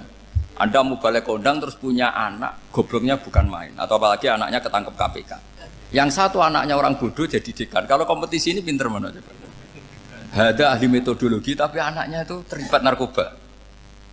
Yang ini petani utun, anaknya dekan. Kira-kira kalau dikompetisikan pinter mana? Anaknya pinter petani tadi gitu. Yang ketika petani kamu vonis bodoh gitu. Tapi siapa tahu kalau ini menyimpan calon. Paham ya? Kita tidak pernah tahu. Makanya Quran selalu ngajari dalam ilmu sosial itu wa in adri la'allahu fitnatul lakum wa mata'un ila. Dalam ilmu sosial itu kita harus jawab tidak tahu. Karena mobil. Makanya saya tadi pagi ngaji di direktorat saya bilang, saya pernah diprotes orang, Gus kamu udah jelas 01 apa 02. Ya saya jawab gitu. Manusia itu makhluk yang paling gak jelas gitu. Sekarang soleh suatu saat bisa saja gak soleh. Yang sedang gak soleh suatu saat soleh. Sesuatu yang mungkin rubah kok kamu fanatik itu gimana? Nalarnya itu gimana? Coba kita tahu dulu Wahsy itu pembunuh Hamzah, akhirnya mati mukmin ya enggak? Padahal orang yang sangat dibenci Rasulullah karena membunuh Sayyid siapa? Hamzah. Sa'labah yang tukang itikaf di masjid akhirnya su'ul Fatimah. Kita tidak pernah tahu. Nah kalau nggak pernah tahu ya tidak usah terlalu fanatik biasa saja. Kayak jenengan seneng saya itu ya saya tidak tahu sampai kapan ya. Saya seneng sampai kapan ya tidak tahu. Kayak suami istri itu. Pas nikah harmonis bulan madu sampai kapan bertanya. Yang jelas paling awet itu pasangan jelek itu pasti awet. Makanya jadi guyonan tuh. Pasangan tuh jangan baik-baik gak awet. Kalau jelek itu awet. Ternyata maksudnya cantik sama ganteng. Itu suatu saat pasti jadi jelek. Yang jelek sama jelek pasti jelek terus. Makanya jadi guyonan. Kalau pasangan jelek itu awet katanya. Tapi kalau pasangan baik, ternyata baik wajahnya itu mesti gak awet. Suatu saat pasti jelek. Tapi yang jelek awet. Karena mulai dulu ya jelek sampai itu. Awet jeleknya maksudnya bukan. Ya jelas ya. Jadi saya mohon sekali ini ilmu. Sampai ndak urusan ini bukan urusan cocok ndak cocok tapi ilmu. Ilmu harus kita dengar bahwa syariatnya para nabi itu yang sifatnya furu'iyah, tidak usuliyah, tidak tauhid itu potensi rubah. Sehingga mengkaji nasab manusia itu satu keharusan seorang ulama. Makanya setiap ada syariat nabi hal hadis syariah mu'abbada amla, mansukha amla. Karena potensi itu tinggi. Kita tahu dulu semua nabi sholat menghadap apa? Baitul Maqdis. Era Rasulullah dipindah ke Ka'bah. Tapi kalau kamu katakan total Baitul Maqdis ya tidak juga. Nabi Ibrahim mulai dulu madhabnya ke Ka'bah. Tapi kalau Nabi Musa ke Baitul Maqdis. Terus kamu bilang ini 0102 ya ada memang syariat jadi sesuatu yang furu'iyah. Nah, kenapa ini furu'iyah? Jawabannya sederhana. Ketika seseorang menghadap Ka'bah itu menghadap batu apa menghadap Allah? Allah. Ketika menghadap Baitul Maqdis hakikatnya menghadap Allah apa menghadap Baitul Maqdis? Allah. Maka menghadap Ka'bah itu sebenarnya masalah furu'iyah. Yang masalah usuliyah adalah inni wajjahtu wajhiya lilladzi fataras samawati wal ardh. Yang permanen adalah menghadap Allah Subhanahu wa taala. Cuma secara prosedur syariatnya secara zahir menghadap Ka'bah. Maka potensi rubah karena ternyata itu furu'iyah. Untuk kiblatnya itu furu'iyah. Yang permanen adalah menghadap ke Allah Subhanahu wa taala. Ini penting ya. Jadi terus sekarang masih antar nabi apa di internal nabi? Ini sudah mau selesai waktunya, sudah habis ini. Internal. Ini sudah selesai ini sudah pas ini. Mohon maaf ya. Oh. Jam ini sudah. Sampai mana tadi? Diteruskan apa enggak? Sudah ya, sudah kayaknya sudah. Biar kelihatan cerdas terus. Sekali pertemuan sudah pinter gitu. Berapa? Setengah jam sudah pinter. Yang internal nabi apa antar nabi? Internal ya, sudah sekarang ke internal. Kalau internal lebih banyak lagi contohnya.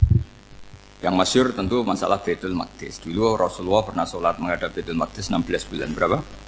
16 bulan, kila 17. Pokoknya khilafnya hanya 16 dan 17. Kalau ada bilang 10 bulan berarti gak pernah ngaji khilafnya. Karena khilafnya itu hanya 17 sama 16. Akhirnya sama Allah diminta disuruh menghadap ke Ka'bah. Saya ulang lagi, itu tetap masalah antar nabi sebetulnya. Begini, makom itu kalau dalam bahasa Arab bukan kuburan. Kalau di Indonesia kan makomnya Sunan Bonang itu kan kuburan. Kalau makom dalam bahasa Arab itu sesuatu yang pernah dipakai singgah itu namanya apa? Makom. Lalu Rasulullah itu pertama di Medina itu madhab Baitul Maqdis itu 16 bulan. Orang Yahudi senangnya bukan main. Sampai mereka bilang gini, Muhammad tuh gaya-gaya nantok punya agama baru, tapi kiblatnya ikut kita. Baguslah anak itu katanya, masih tahu diri katanya.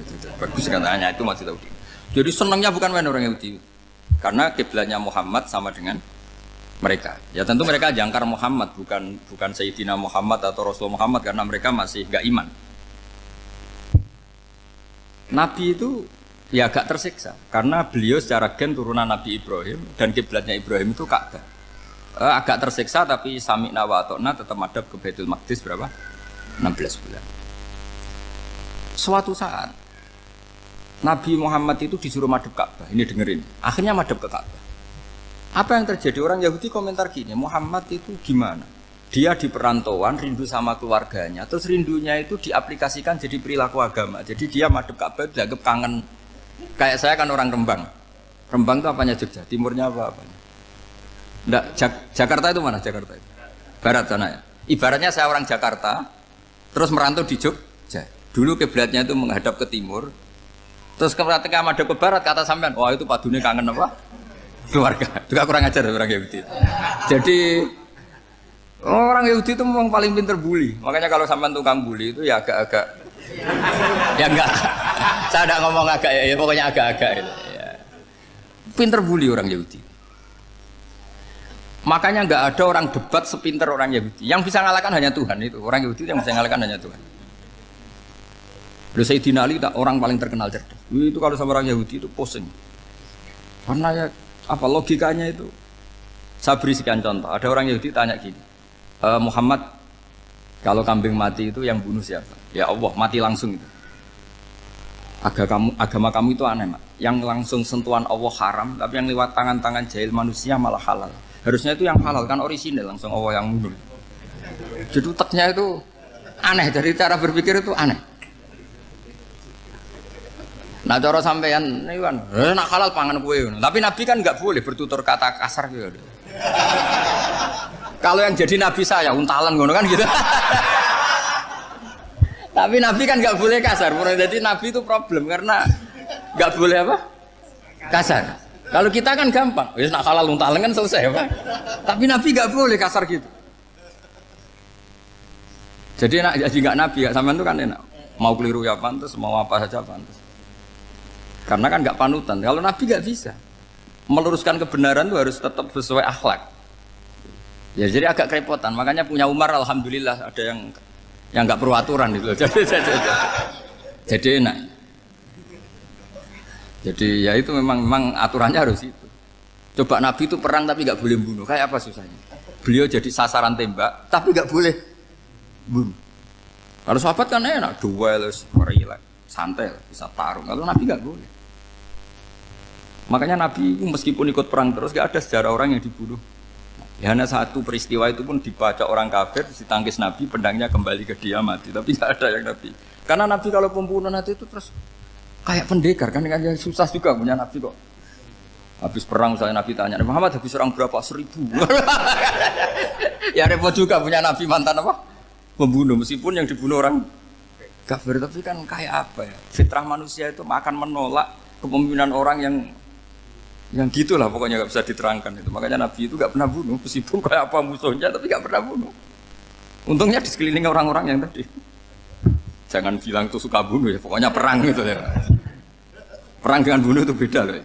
Kalau perang itu fair apa? Fair. Sampai mana tadi? Nabi Ibrahim ya. Makom tadi saya ulang lagi. Nabi Muhammad menghadap ke Baitul Maqdis itu hanya Allah nuruti. Ini loh Nabi betul. Tahu betul bahwa di antara syariat adalah Baitul Maqdis karena semua Nabi pernah berkiblat Baitul Maqdis. Tapi Nabi ketika menghadap ke Ka'bah, Nabi juga dibilangin sama Allah. Ini loh syariat yang benar karena Ka'bah juga kiblat sing a'taku, lebih tua ketimbang Baitul Maqdis. Maka disebut Ka'bah Atiqah. Ilal Baitil Atiq. Kalau Quran bahasakan Ka'bah apa? Wal yatawafu bil Baitil Atiq. Atiq itu tua sekali. Ya sudah. Ketika berstatus tua itu orang Yahudi seneng, mergo roh kelirune Muhammad. Mereka nantang, Muhammad ayo debat terbuka. Nabi rawuh. Bagaimana Anda bilang Ka'bah itu kiblat tertua? Wong Ka'bah itu pertama yang menghadap sana itu ya kamu. Semua Nabi menghadapnya ke Baitul Maqdis. Terus Nabi Muhammad mulai berargumentasi ilmiah tadi. Enggak, Ka'bah itu kiblatnya Ibrahim. Jadi Ibrahim dulu itu yang mulai dulu kiblatnya itu di Ka'bah. Terus orang itu tanya buktinya apa? Terus dijawab fihi ayatum bayinatum maqam Ibrahim. Ternyata di situ ada jejak kakinya Nabi Ibrahim, yaitu batu yang diinjak beliau ketika bangun Ka'bah. Itu argumentasi ilmiah. Lah barang orang Yahudi kehilangan ilmu itu gobloknya orang Yahudi. Makanya yang bisa mengalahkan Yahudi hanya Allah Subhanahu wa taala. Luang Ibrahim saja golongan kita, pengikut kita. Ibrahim itu pengikut Yahudi. Wah itu Nabi mulai senyum-senyum, mulai tertawa-tawa. Wih, ku goblok orang terdidik.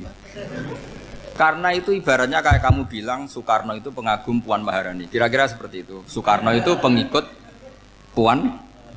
Karena Yahuda itu Yahuda bin Yakub bin Ishak bin Ibrahim. Saya ulang lagi ya, nasabnya Yahudi apa? Yahuda bin Yakub bin Ishak bin Ibrahim.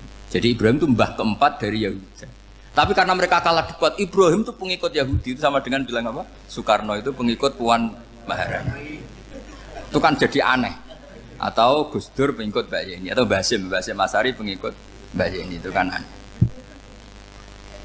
Akhirnya sama Allah diingatkan, Makanya ada ayat ha antum haula hajjatum fi malakum bi ilm falimatu hajuna fi ma laysa lakum bi ilm. Perjanjian debat ini semuanya harus ilmiah. Tapi kenapa perdebatan Anda malah ndak ilmiah? Akhirnya orang Yahudi iftadohu, malu semua. Wah, semuanya Muhammad itu satu-satunya kekalahan orang Yahudi. Tapi ayat-ayat seperti ini itu enggak populer. Ayat ha antum haula'i hajjastum fi malakum bi ilm falimatu hajuna fi ma laysa lakum bi.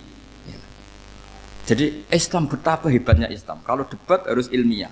Dan Kanjeng Nabi menantang, ini perjanjian kita debat ini ilmiah. Kenapa sekarang jadi tidak ilmiah? Yaitu kamu mengatakan Ibrahim itu pengikut Yahudi, padahal Ibrahim dengan Yahudi itu dulu Ibrahim. Makanya Yesus kalah, man. Tapi tetap ra Islam. Tapi nah, makanya terus Ka'bah dibuktikan ketuaannya lewat apa? Fihi ayatum bayinatum maqamu Ibrahim. Itu bukan makom kuburan. Karena makamnya Nabi Ibrahim tetap Hebron, tenggudi Palestina. Kira-kira itu Palestina. Jari Israel yo ning Israel, mbok menang di. Jari ning Israel yo ning Israel, jari Palestina ning. Saya pernah ziarah ke sana di Hebron. Di makamnya Nabi siapa? Ibrahim. Jadi jelas ya. Jadi nasa mansuh itu ketentuan yang dikehendaki Allah Subhanahu wa taala untuk menguji loyalitas manusia, menanggalkan semua akalnya.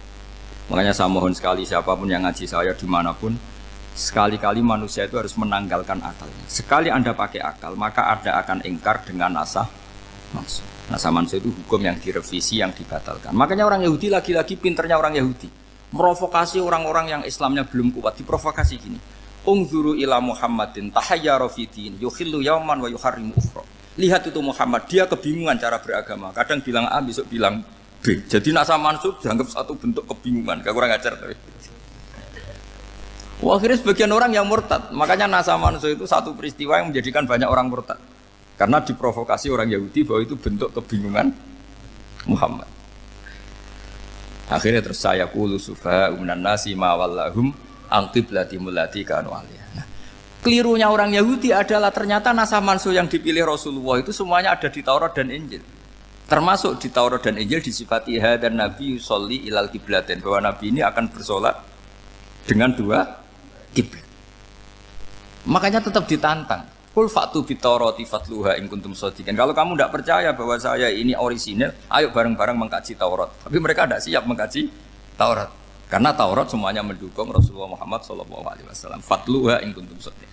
Makanya ini penting sekali ngaji. Jadi perdebatan itu macam-macam. Dan itu pinternya orang Yahudi. Ungzuru ila Muhammadin tahayyara fi dini yukhillu yawman wa yuharrimu ukhra. Ini penting sekali. Makanya nasa mansuh itu uji loyalitas. Itu Imam Malik kalau mencontohkan ke Imam Syafi'i. Saya berisikan contoh fikih. Ini saya melanggar waktu ini. Ini sudah berapa? Saya yang tidak mengesahkan diri saya. Ya misalnya ini ya, ini kertas saya bawa ya, ini kertas saya bawa. Terus ini tak kasih uang misalnya, uang 100.000.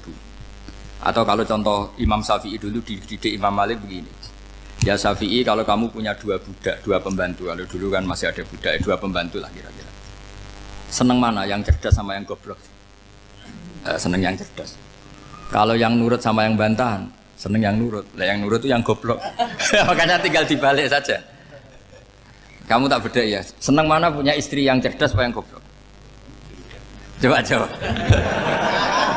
Atau ibu-ibu, mbak-mbak ini, seneng mana punya suami yang cerdas atau yang goblok? Kalau cerdas gak bisa diakali, tapi goblok nurut tapi ya kadang di sini kan dengan sini. Nah, itu kan antar manusia. Masalahnya kita menghadapi Allah Subhanahu wa taala yang semua kita pasti bodoh. Kita menghadapi Allah Subhanahu wa taala yang semuanya kita pasti bodoh. Allah jelas ngendikan wa kanal insanu dzaluman jahula. Manusia itu banyak dolimnya. Dolim itu sifat mubalaghah. Kalau orang dolim sekali dolim, kalau sering zalum, kalau jahil biasa jahil, kalau banget jahili jahul. Bahasa Arab kan gitu memang. Ghafir, pengampun biasa. Kalau ghafur selalu mengampuni. Syakir, makanya sifatnya Allah Ta'ala ikut wazan fa'ul semua. Ghafur, syakur. Atau diikutkan wazan fa'al. Kalau goblok biasa jahil, goblok banget jahal kan itu. Kafir biasa kafir, kalau kafir banget kafar. Ya, jadi wazan balagha itu bisa fa'al, bisa fa'ul ya. Kafirin kafar atau kafur. Paham ya? Malah kok malah ngaji nahwu. Ya tapi ini memang perangkatnya ya. Ini kan perang mau tidak mau. Makanya misalnya Allah tidak suka kulla kafarin banget kafir ya, Pak? Paham ya? Kulla khawanin banget khianate. Kalau khain khianat biasa, kalau khawan sering khianat. Lah manusia itu kata Allah apa? Zaluman wis banget dolime, banget bodoh. Itu kalau yang ngarang hikam mencontohkan tuh gini, manusia itu pas bener saja salah, apalagi pas salah. Jadi manusia itu kata imam yang ngarang hikam itu, man itu kanat mahasinhu masawiyah, fakih fala takunu masawihi masawiyah. Ketika baik saja buruk, apalagi ketika buruk. Coba kalau ada orang dermawan sama teman-temannya, tanyakan istrinya, duit dihambur-hambur, disekno konco ngalahno bojo. Mesti gitu. Teman yang sering silaturahim ke teman-temannya, kata temannya baik, senang silaturahim, tanyakan istrinya, oh meninggali wong gitu. Jadi manusia pas baik saja ada buruknya, apalagi pas buruk. Makanya dulu bapak saya ngajarin saya istiqomah ya apik ya, tapi kadang-kadang nak keterusan itu ora istiqomah ngangkangi orang ya tidak punya kesempatan. Misalnya ada imam masjid imami terus sampai tua sampai mau mati, itu istiqomah apa tidak memberi peluang yang lain? Tidak jawab aja. Jadi itu manusia. Jadi pas baik saja buruk, apalagi pas buruk.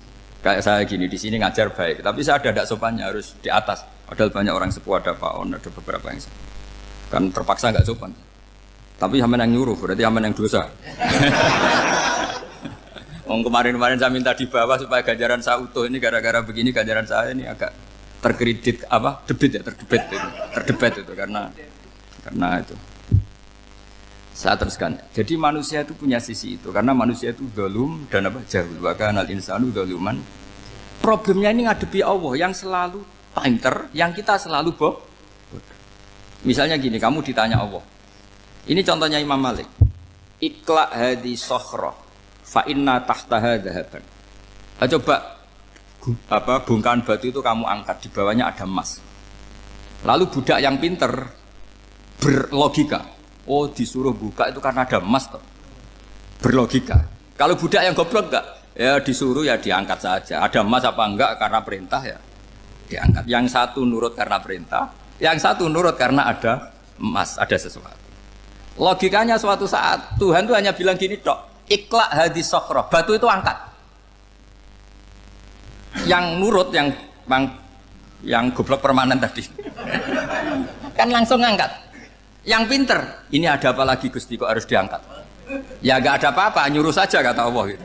Oh ada bisa, sesuatu harus ada alasannya. Itu kira-kira mangkel loh Pak? Oh mangkel.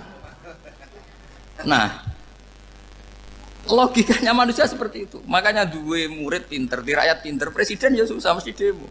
Goblok ya susah di sini wong. Ini kan nggak ada pilihan. Memang manusia itu nggak ada pilihan. Nah sekarang masalahnya gini di fikih ini, saya kembali lagi ke fikih. Pertanyaannya secara fikih begini. Misalnya iddah. Iddah itu seorang perempuan ditinggal mati suaminya atau ditinggal atau cerai. Itu kan ada namanya apa? Iddah. Iddah itu memastikan apa tujuannya? Memastikan rahim itu steril dari mani atau sperma zaut awal. Supaya nanti kalau dinikah orang lain tidak terjadi ikhtilatul nasab. Oke, berarti iddah kita beri argumentasi secara ilmiah li baro'ati rohmi. Jadi misalnya Zaid menceraikan istrinya Sri dalam keadaan masih bisa haid. Iddahnya 3 kali masa suci. Wal mutallaqatu yatarabbasna bi anfusina salah satu guru. Lalu karena secara teori medis kalau haid berarti bukti tidak hamil. Apalagi kalau haidnya terulang-ulang sampai 3 kali pasti tidak hamil. Sehingga kalau nanti dinikahi orang lain pasti kalau ada anak ya anaknya zaud sani atau zaud kedua. Berarti alasan iddah li baro'atir rohmi. Oke, kita sok pinter, sok bijak. Pertanyaannya adalah sekarang sudah baru 1 bulan suaminya di Malaysia nggak pernah ngumpuli. Dicek di medis juga berbukti tidak hamil. Apakah boleh tanpa iddah? Semua ulama mengatakan tidak boleh. Tapi ini kan rahimnya jelas bersih. Ya karena iddah itu nuruti perintah pangeran, pokoknya tetap iddah. 3 kali masa suci. 3 kali masa suci atau masa haid. Itu ada perdebatan ulama. Tapi kan ini terbukti bersih Gus. Meskipun terbukti bersih kata Allah harus iddah 3 bulan atau berapa? Kira-kira 3 bulan 4 bulan ya tetap harus iddah. Kowe milih mana? Sok pinter. Gusti, berhubung ini. Pangeran mbok terangno gitu. Berhubung. Jadi Tuhan apa mbok wari berhubung Gusti. Ini jelas steril dari sperma zaut awal. Enggak usah idah Gusti. Sama aja kamu disuruh majikan kamu ikhla hadis sakhra. Berhubung enggak ada apa-apa, enggak usah ya. Kira-kira mangkelno ndak budak yang seperti itu? Mangkel. Maka dibutuhkan kebodohan dalam beragama. Betul itu memang. Makanya Nabi itu unik. Pernah bilang itu gini. Aksaru ahlil jannah al-bulhu. Aki-aki penduduk swarga itu al-bulhu. Wong goblok-goblok. Maksudnya goblok yang jenis ini. Bukan goblok betulan. Maksudnya goblok jenis ini itu ya tetap pinter. Tapi pinternya dibuang. Pura-pura goblok demi sami'na. Jadi saya misalnya kok pinter. Pinter dan goblok tadi. Sekaligus. Pinter dan goblok. Ya baha ikhla hadis sokhra fa'inna tahta hadaban. Tak angkat. Karena saya tahu di bawah ada Mas, tapi di hati saya sajane ya mergo perintah. Suatu saat kalau disuruh Allah, ikhla hadis sokhra, perintah ya tak angkat, ya sudah. Jadi ya pinter ya goblok. Saya tahu namanya perintahnya Allah pasti ada hikmahnya. Hikmahnya itu adalah libaro atir rohmi. Tapi hikmahnya jadi kawulo adalah nurut perintah Allah, cek tahu alasannya maupun tidak. Lah di sini ada illatul hukmi untuk membangun kecerdasan, tapi ada loyalitas untuk membangun ubudi. Ya, bahwa kita ini kawulo roh tetap lo ya. Makanya tadi pagi saya cerita Sayyidina Umar. Sayyidina Umar kayak apa cerdasnya, tapi tetap ubudiyah. Yaitu Rasulullah SAW sering dibully orang kafir. Muhammad tuh gaya-gaya nantok. Wong ora oleh nyembah berhala, ora oleh nyembah watu. Jebule ini nyembah Hajar Aswad. Karena dilihat dari jauh kan tetap nyium Hajar Aswad. Coba kalau kamu lihat dari jauh, kamu sujud dari jauh kan kayak sujud sama batu. Makanya Sayyidina Umar karena orang kafir masih cara berpikir gitu, tiap nyium Hajar Aswad itu komentar gedumel itu. Alim tu annaka hajarun la tadurru wa la tanfa. Walau la anni ra'aitu Rasulullah qabbalaka ma qabbaltuka. Aku ronake watu ora mandoroti ra manfaati. Kalau saja saya tidak melihat Nabi nyium kamu, saya tidak sudi nyium kamu. Jadi tidak berdoa doa mustajab itu tidak berutuh. Karena apa? Umar tahu ini masalah secara tauhid. Kalau saya doa depan Hajar Aswad nanti dikira syirik karena berdoa di depan batu. Tapi kalau saya tidak nyium nyulayani sunnah Rasul yaitu nyium Hajar wis tengah-tengah nyium sambil gerutu itu sudah kompromi. Ya nyium tapi gerutu. Kayak apa?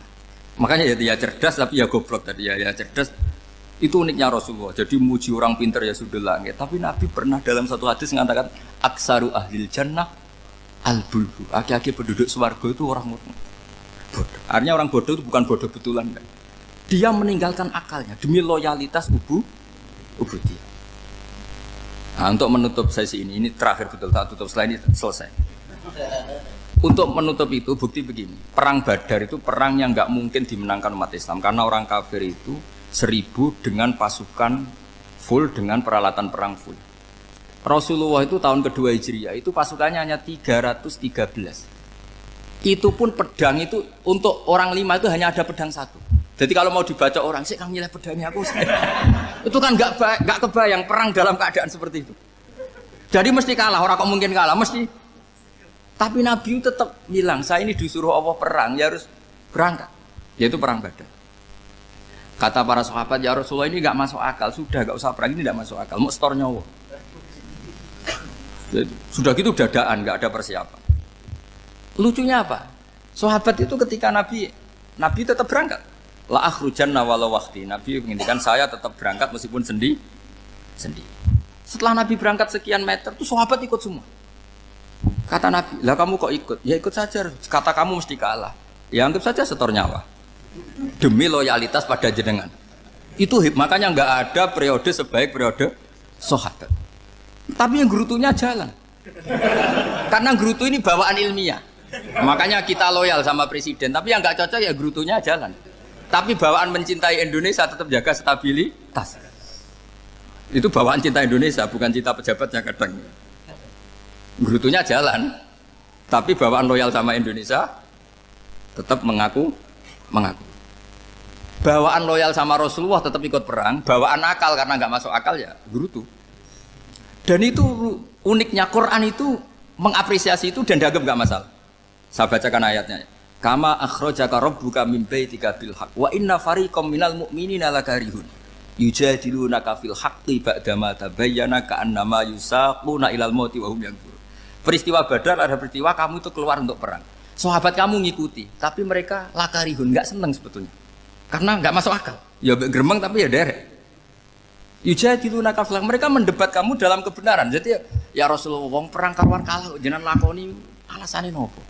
Lah kowe kok melok? Ya saya harus ikut jenengan Nabi. Itu unik. Kalau orang sekarang mana mau, kalau nggak masuk akal nggak mau melakukan. Coba misalnya istri kamu belajarnya dikurangi, anggap saja petualangan latihan hidup di masa lalu, nggak mau. Padahal petualangan itu hal yang indah, petualangan itu kan hal yang indah, kan nggak mau. Oh ngirit aja alasan. Tapi lucunya kalau dijak camping bermiskin-miskin di hutan mau. Karena karena PDW, tapi nak suami yang ngongkon. Ayolah seminggu ini kita model miskin, anggap saja petualangan masa lalu. Enggak mau. Karena pinter, apa? Coba kalau bodoh. Ya ngono ya apa-apa Mas. Tapi resikonya nak bodoh, pas kamu sakit ya dibiarin. Karena dia melihat sakit kan biasa, namanya manusia. Jadi makanya ini pilihannya susah, hidup itu masih susah makanya ini. Jadi uniknya Quran gitu, Quran itu membolehkan psikologi manusia. Makanya Allah ngendikan kutiba alaikumul qital wa huwa kurhul lakum.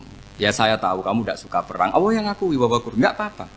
Tapi ketidaksenangan kita harus dilawan demi mengikuti Allah dan misalnya perempuan Allah juga gitu, wa ashiruhunna bil ma'ruf.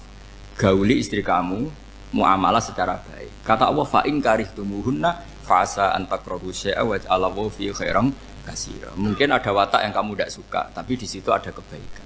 Allah ngaku yang namanya suami mesti ada watak yang nggak suka dari istrinya. Juga sebaliknya lebih banyak lagi yang suami istri kamu tidak suka watak kamu. Juga nggak suka hidung kamu, wajah kamu banyak lah nggak disuka. Tapi demi kestabilan negara suami istri ini, mereka loyal. Justru itu bagus. Maka jagalah ilmu, juga jagalah loyalitas.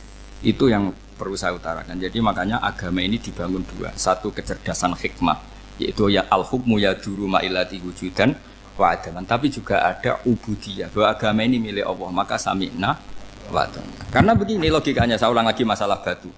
Iqla hadis sokhro fa inna tahta hadaban. Terus saya angkat. Pembantu saya ngangkat. Dia saya gaji atas nama apa? Nurut kan? Atas nama menemukan emas apa atas nama nurut? Nurut, karena emas itu juga penemuan saya, milik saya. Ngangkat batu yang nggak ada emasnya juga atas nama nurut. Jadi rapot yang saya berikan ke pembantu saya itu tentang nurut dan tidak nurut. Saya kan tidak peduli dengan cerdas dan tidak cerdas. Itu kan tidak sesuatu yang menguntungkan saya.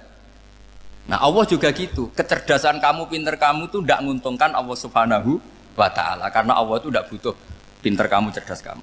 Allah hanya butuh mental ubudiyah kamu. Makanya Allah mensifati nabinya hanya subhanalladzi asra bi abdihi, karena status tertinggi manusia adalah sifat kehambaan. Makanya ya Tuhan nafsul mutmainnah irji'i ila rabbiki radiyatan mardiyah fadkhuli fi ibadi. Berstatuslah sebagai hamba baru wadkhuli jannah. Nah kalau kamu berstatus hamba ya harus baik, gak usah kalian bantah.